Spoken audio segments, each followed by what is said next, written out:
without hesitation, telling them he had seen no one, his voice steady as his pulse thundered. And when they left, suspicion lingering in the dust, Ayanna looked at him not with gratitude but with something deeper, recognition, as if she had found proof that the world had not completely forgotten mercy. As night fell and the desert cooled, they shared the fire, two strangers bound by a single act of kindness, unaware that this moment, born at a lonely well, would ripple outward and challenge everything.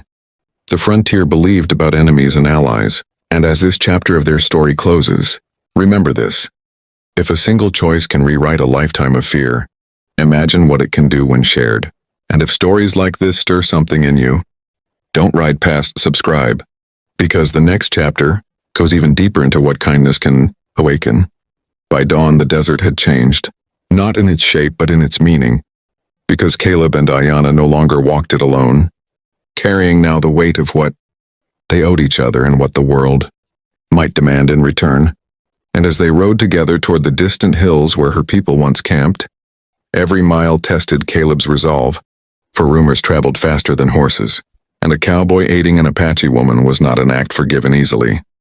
Along the way, Ayanna spoke of her tribe, not as legends or threats, but as mothers who sang to restless children, elders who read the wind, warriors who fought because they were pushed to the edge of survival. And Caleb felt the old stories he'd grown up with crumble, replaced by faces and names and grief that mirrored his own.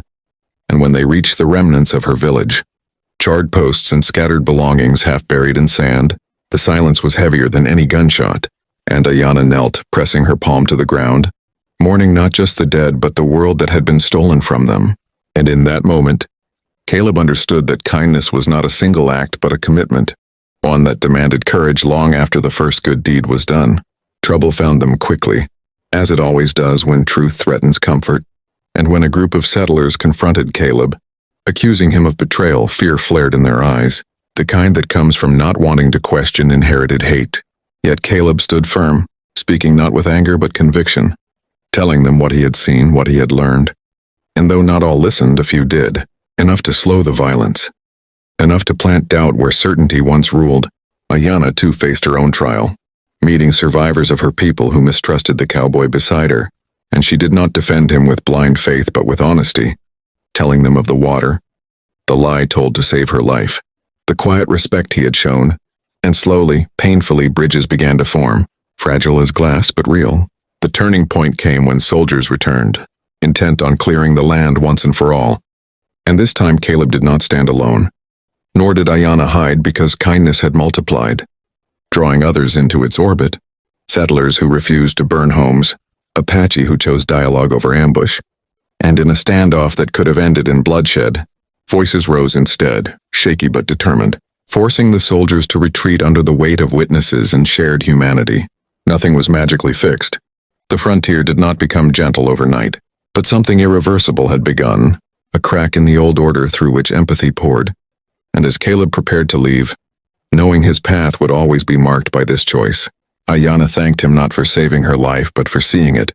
And he realized then that the greatest legacy a person could leave was not land or wealth, but the courage to be kind when the world expects cruelty. As the sun set once more over the desert, mirroring that first evening at the well, their paths diverged, yet the change they sparked continued to spread in whispers and actions, reminding us that history is not only shaped by wars and leaders but by ordinary people who dare to act differently. And if this story moved you, if it made you believe that kindness can still change everything, then stay with us, subscribe to the channel, because more powerful stories like this are waiting just beyond the horizon, and you won't want to miss the next ride. The sun was sinking low over the New Mexico desert, bleeding gold into the sand and stretching the shadows of mesquite and sage like long memories that refused to die.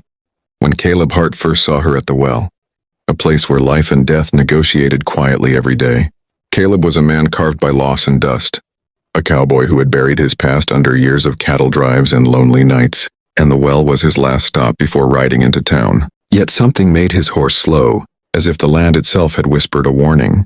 And there she was, an Apache woman, kneeling by the old wooden well, her posture calm but tense, her hands steady though her eyes betrayed exhaustion.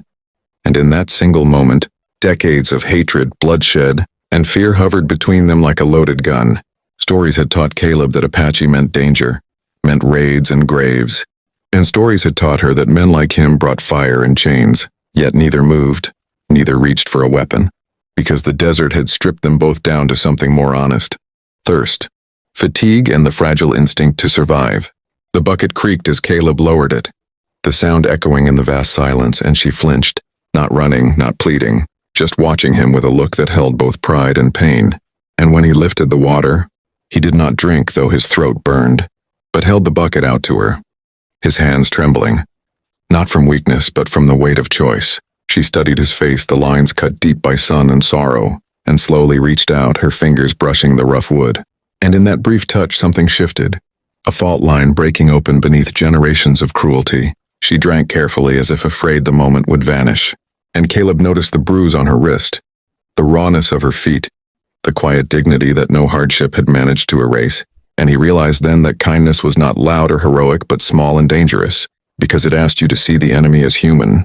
Her name, she eventually told him, was Ayanna, and her voice carried the rhythm of the land. And she told him of being taken from her people, of escaping under moonlight, of walking for days guided by stars and stubborn hope. And Caleb listened, really listened. For the first time in years, the walls around his heart cracking as he remembered his own losses. His wife, taken by fever. His brother by a senseless skirmish. All of it swallowed by the same unforgiving earth. When riders appeared on the horizon, soldiers hunting what they called a fugitive, Caleb made a choice that would change everything. Stepping between Ayanna and the guns, lying,